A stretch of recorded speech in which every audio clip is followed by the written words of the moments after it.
So today I'm gonna talk about how was my life in China, because I've been living in China for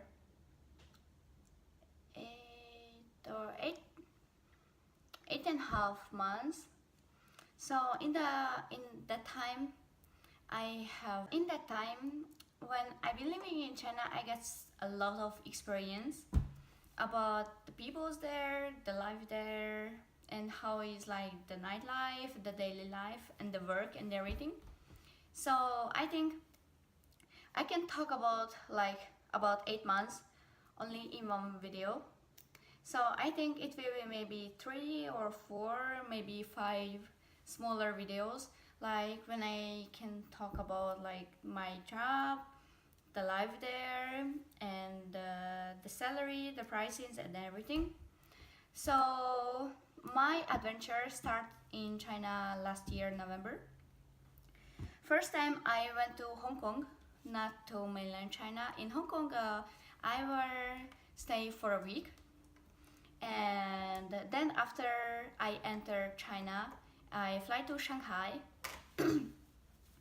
and I haven't been spent a lot of time in Shanghai, maybe half day, because after half day I went to Nanjing.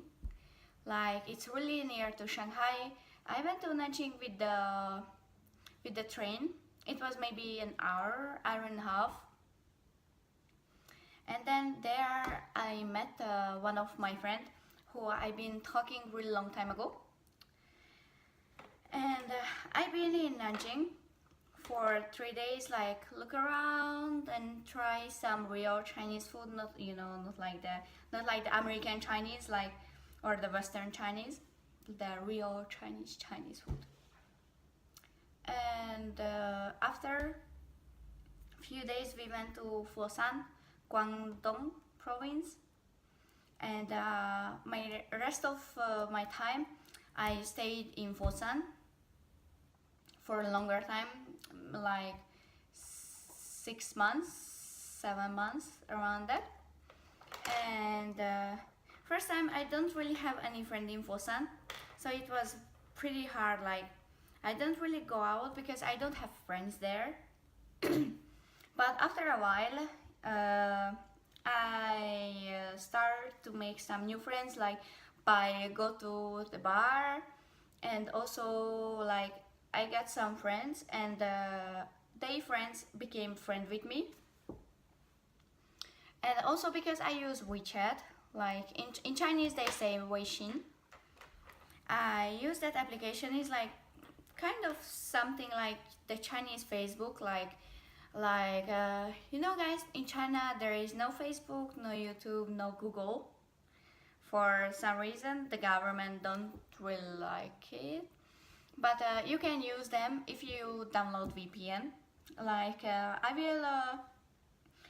will write about some VPN downstairs.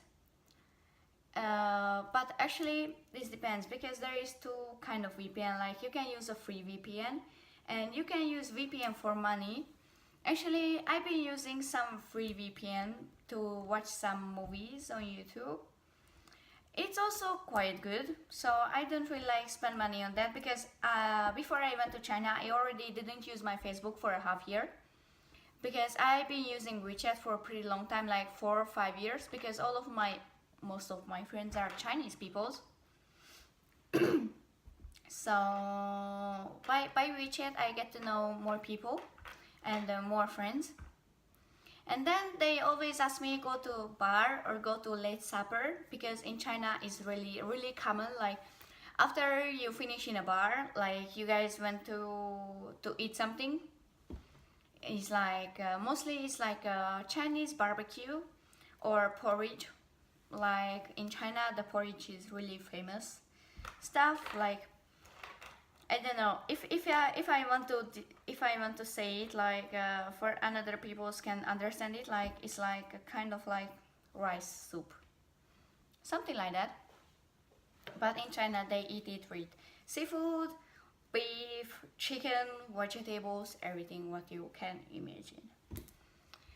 So I started went to a bar. It's called Suho. Suho, what? Yeah. And I've been working there for a pretty long time. My job there was like a sailing, like make reservation and sailing, like by WeChat. People can send me message like if they want to have a reservation for a table to the night, and then they can let me know how many bottles of drink they want. In that bar we sell a lot kind of drink like whiskey, vodka, beer, everything. But my team only get money after we sell whiskey. We don't get money if a customer want to buy a beer because they say it's not worth that money. So yeah. And after Fosan, I went to Yunnan province to a small city. It's called Mingzi. There is another Suho, but I wasn't working there in that time. That time I was working another bar called the night bar. In English it's called night bar. There I also make the reservation, but I often went to Suho there also because that bar, it was like a home for me. Like if you guys can imagine like working in a bar for 8 months, like for 8 months every day, you go to drink, go to have party, go to have fun, and you working and you get money for that. So I can't really imagine any better kind of job for myself because I was really love that. And about the Chinese people, like a lot of my friends told me Chinese peoples with the Chinese people is not really friendly, but with me they was very friendly. I guess because I got white skin, because I'm foreigner, so it's mean like they are really friendly with you. If you are a foreigner in China, they really helpful and everything.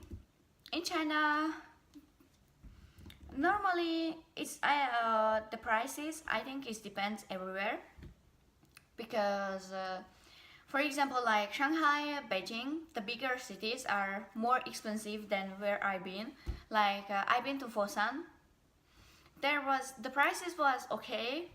Only one time a taxi driver tried to cheat me. Like from my home I call a taxi to go to somewhere to meet with my friends in a bar.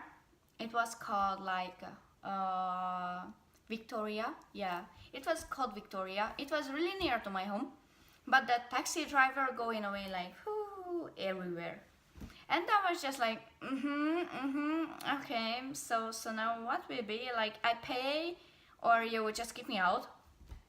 And when the car stopped, I just see 100 renminbi.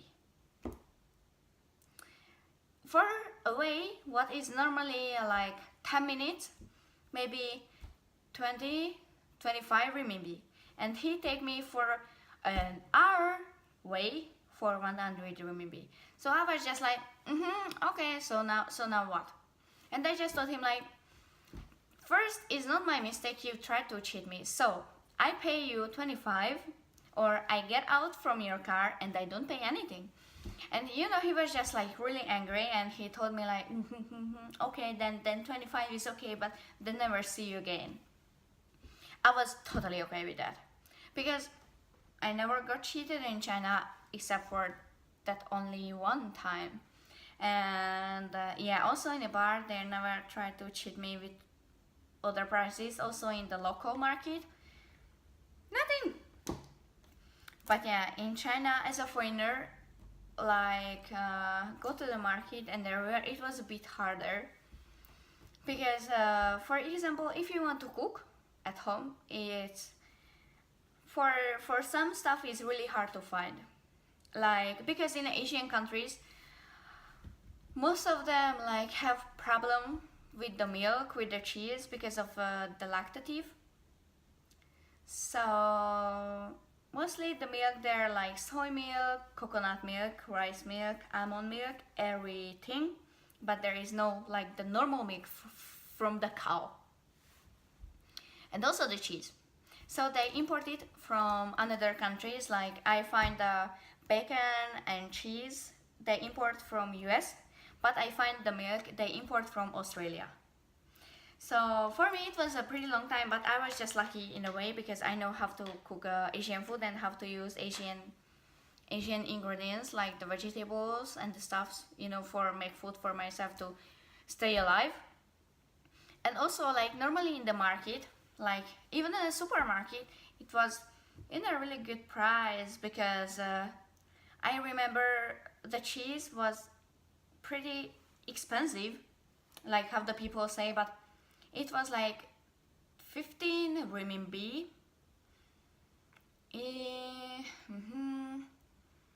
It was like $2 or $3 if I change it to US dollar. So it wasn't really expensive, like how the people think about that.